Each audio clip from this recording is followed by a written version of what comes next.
I went into great detail about how the media in America today is owned by 6 companies: network television, the mainstream press, films, music, and any type of entertainment, including streaming services like Hulu, that is owned by Disney, are owned by one of the big 6 corporations.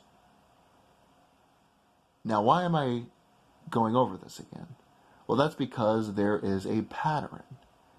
There is a repetition of a process of the 1% buying off an entire industry, consolidating it, controlling it, and then the masses having no other choice than consuming it. They've been doing this same bullshit for centuries.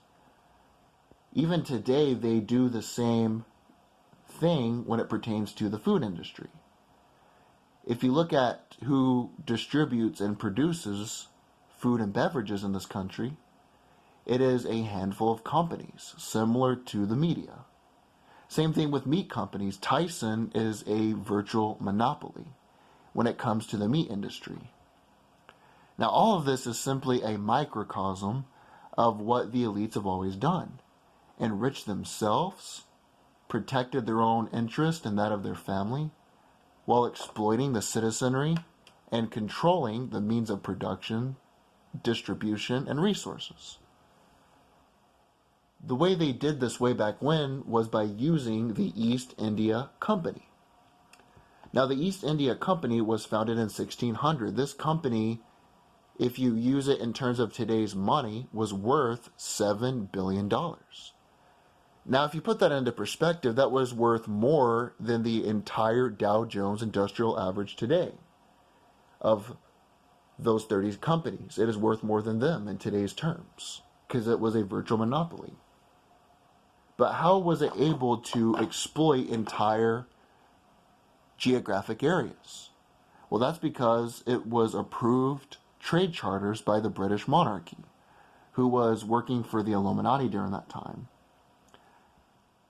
They started trading with India and Southeast Asia. They had a monopoly. They were the only company that had their rights chartered to trade in those particular areas. Now, the elites today, they buy off entire industries, and then they have subsidiaries, companies, to give you the illusion that they are separate entities, when they are really controlled and consolidated at the top. For instance, Comcast owns NBC and also Universal Pictures, but they have subsidiary companies like Universal Pictures to give you the illusion that they are separate entities, separate companies. The East India Company would do it in the same manner. So you had the East India Company, you had the Dutch, the British, the French, the East African companies, and they would all have the same perpetual charters from the British government. And what's crazy is the British government was the most powerful military at that time. They would use by force their own military in order to bully and exploit the local populations. And that's because the British government was working for the Illuminati. They were using them in order to establish a one world government. And that's the way they were going about it, because it was the most powerful country at the time. But basically, speaking of entire industries, this was a more literal type, because you would have certain entire families that would control the resources of entire continents. If you don't believe me, Cecil Rhodes had a book called Confessions of Faith. In this book, he said, quote, "Why should we not form a secret society with but one object, the furtherance of the British Empire, and bring the whole world under British rule?" And so they were using the British military, the charters from the British, and the protection of the shipping because of the Royal Navy, enriching the British in the same manner, and using families that controlled entire continents. For instance, there was the House of Jardin and Matheson, and they were called the Noble Opium Knights. This group had complete rights to trade in China. What they did is they got the population addicted to opium. That population would trade tea for opium. Now, at that time, tea was only drank by the elites. It was really rare for the average citizenry to drink tea because it was really expensive. It all had to be shipped from China. The elites found out not only could they trade opium for real goods, but at the same time, they could kill two birds with one stone. What they could do is they could get the Chinese addicted so they could keep buying their product and kill them off in the process, who they viewed as inferior. And their goal is to kill off the population. That's why you have tobacco, you have poison in the food and water, you have steroids that lower testosterone in beef, Harvard study. That's why they're doing that. It's to kill off the sheep, the general population.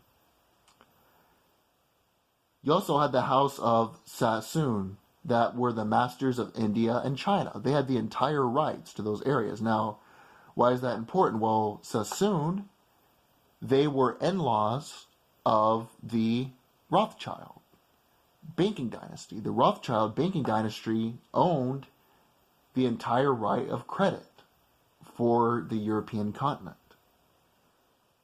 They were the uncrowned king of Europe. You also had Cecil Rhodes, who I mentioned. They controlled Africa. They would have gold mines. They would exploit the local population and mine for gold. And of course, in North America, you had the House of Rockefeller. John D. Rockefeller was an agent working for the Club of 300, who are the 300 richest families that still control the world today. They want to protect their bloodlines from the sheep. So they're inbred. And they're into satanic, crazy shit. But the House of Rockefeller, they controlled the oil of North America. And also you had Carnegie, you had J.P. Morgan. They all were agents for the 300 richest families. Now what's crazy, though, is that they were straight up. They would do it back then sort of blatantly, sort of in your face. But nowadays they cannot do that anymore.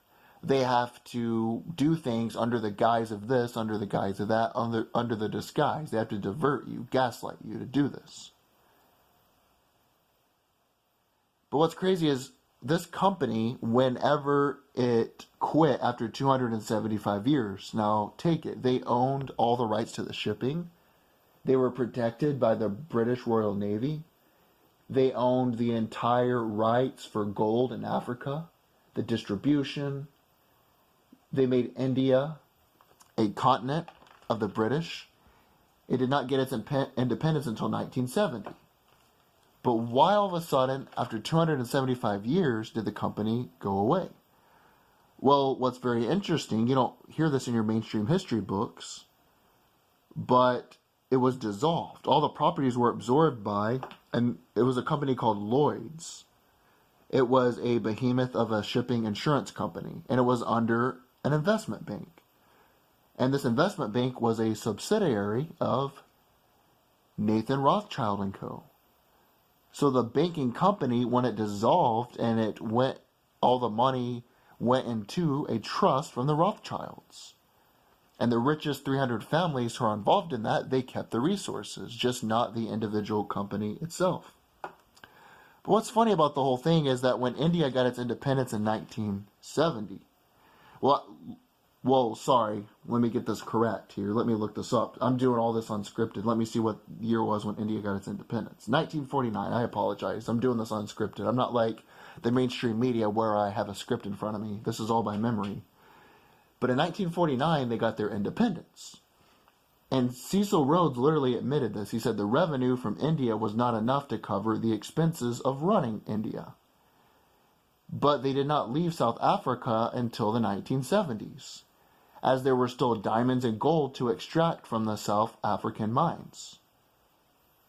And so the 300 men who controlled the East India Company as shareholders, they used their fortunes to consolidate power over resources and industries till to this day. And that was how they began the creation of the multinational corporation. That is basically what the elites do today. It's a pattern. So let's look at the media, for instance, to make it simple. Comcast will own a company like Universal Pictures. They'll make that a subsidiary to give you the illusion that it is a separate corporation. Just like VH1 and Viacom look like their own separate entities when they're owned by CBS Corporation, and that's how they would do it. But instead of having Universal Pictures, they would have an entire family that would exploit the resources of a geographic location. Now, the reason they stopped it is because they were spending more money to exploit those resources than they were gaining in return. And once those resources ran out, like a pimp who has a hot hooker until she ages, dropped them like a dime, got out of there. But now they control our means of production, our media, our resources. You won't hear this in a mainstream history book, though. That's because they control that as well. They control the distribution of information.